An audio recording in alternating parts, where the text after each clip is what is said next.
We dismiss history at our peril. Liberty Nation Radio with Mark Angelides. What legal troubles does former President Donald Trump find himself in, and how will these play out over the next year or 2 years? Welcome back to Liberty Nation Radio. We are joined today by Liberty Nation's legal affairs editor, host of the excellent Uprising podcast, and fount of all things knowledgeable when it comes to the law, Mr. Scott D. Casenta. Welcome back to the show, Scott. My pleasure, Mark. Thank you. Scott, this week you're going to earn your money. It's all about Donald Trump and the indictment. So give me your basic, as a lawyer, give me your basic overview on what you think the situation is. So if we're going to set aside the political nature of the prosecution. We'll get to the political. Which is a big thing to set aside, to be sure.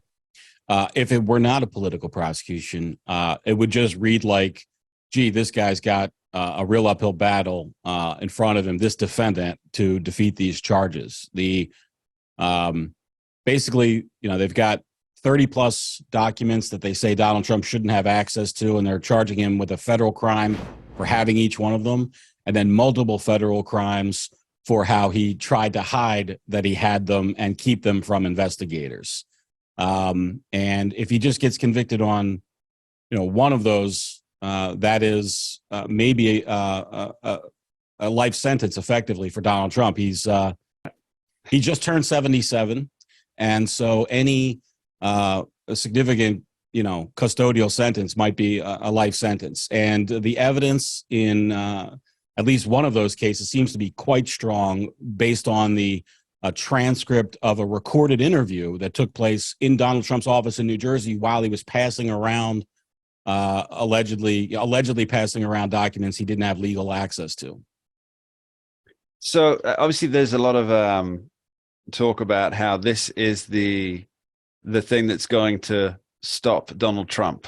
Finally, they say in the very, very left-leaning news outlets, which is the majority of them, I guess, nowadays in America.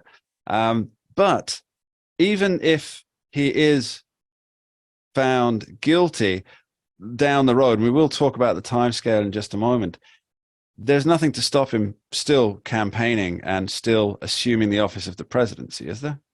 Absolutely not. Famously, Democrat Lyndon LaRouche ran for president a number of times, and one of those from federal prison where he was for mail fraud. And he actually got 5% of the vote against Bill Clinton in the 1996 primaries. So it's been done, and the Democrats led the way on that one, and no barrier for Donald Trump to do likewise. Yeah, I believe Constitution. I think there's only 3 prerequisites for being the president. It's over a certain age, to be naturalized, to be born in the United States. And what's the third one? Well, the third one is a term of residency in the United States. So you can't be sort of born here and then be raised somewhere else and then run for a president from that foreign country. You have to. Yeah, 14 years, I think, isn't it? 14 years, something like that. Yeah. So he could still run, he could still win, assuming that this, assuming 2 things, I guess, right? One, that he wins the nomination, and 2, that he wins. Yeah, we're talking about the primary and then the general, right? Yeah. So let's talk about the time scale on these things. So it's pretty much a rule, an unwritten rule, that the Justice Department won't deal with any prosecutions in the period just prior to an election, which I think is like 3 months, right?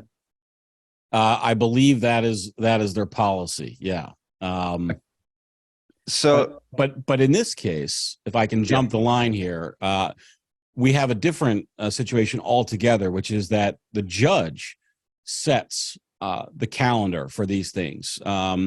And Judge Cannon, in this case, who is a Trump appointee and has made favorable rulings for Donald Trump in the past on the Mar-a-Lago case. When he sued the Department of Justice for the raid at Mar-a-Lago, she was the judge appointed in that case, and she made some sort of pro-Trump rulings that basically people think that, it's a great judge for him, and she will set the calendar in this case. And if it's approaching the election, in other words, even if DOJ policy is 3 months, Mark, if it's 3 months and 3 weeks or 4 months, Even still, I think we can expect this judge, and in fact, probably most federal judges who aren't sort of never Trumpers or having Trump derangement syndrome, would also delay the trial. We've got a contest for the leader of the United States of America.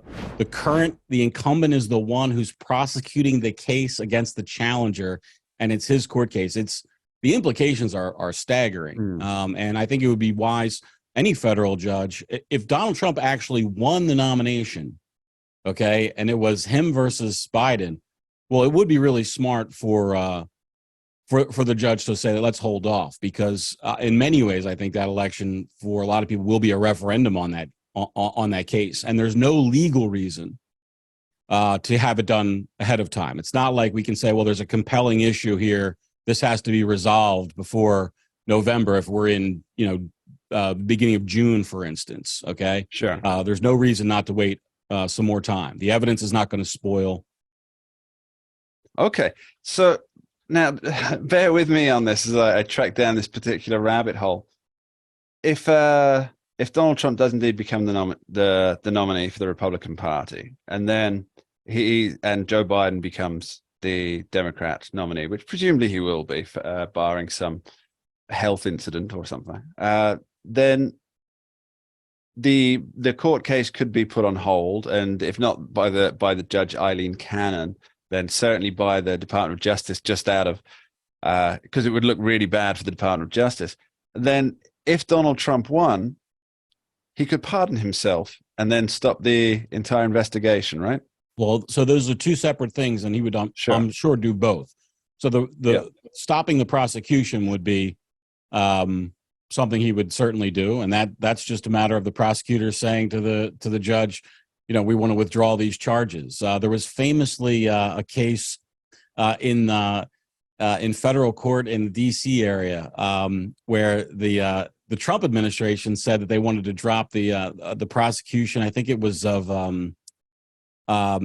General Flynn, perhaps, and the judge sort of made the prosecution jump through a bunch of hoops before they were able to drop it. And that judge, Emmett Sullivan, I think his name was, Judge Sullivan said, you brought these charges, you have to come and explain to me why you want to withdraw them. It was sort of his power play against the Trump administration. But even still, even in the face of a Trump deranged judge, they had to drop the charges. Now, the pardon, I imagine Donald Trump will have it written out and in his pocket to sign it the second he takes the oath of office, because it's almost like a magic wand in the sense of the second he signs that document, if he were removed from office the following day, a future president could not, or excuse me, any future Justice Department or president could not file federal charges against him for those acts that took place. There's another sort of side angle for this, Mark. I was thinking about maybe exploring it in the written form on LibertyNation.com, but I think we may see a case where all presidents now pardon themselves for any federal crime on their last day in office, so that they don't have to suffer through these things. Donald Trump has said in his post arraignment public statement that he's going to institute a special prosecutor against Joe Biden. If you were a Joe Biden advisor, the smart thing to say to him is sign yourself a pardon right now, so you don't have to worry about this. It is indeed the power of kings. And we'll be back with Scott DeCosenza after this short break, discussing the descent into a banana republic. We dismiss history at our peril. Liberty Nation Radio with Mark Angelides. Don't get caught up in the media madness. Join our movement for free thinking and free speech at libertynation.com. Publishing news and analysis 24/7 with original articles by our team of authors who tell it like it is. Join us each week for online TV shows, The Uprising Podcast, and Liberty Nation Radio. We believe in free thinking and free speech. We are libertynation.com.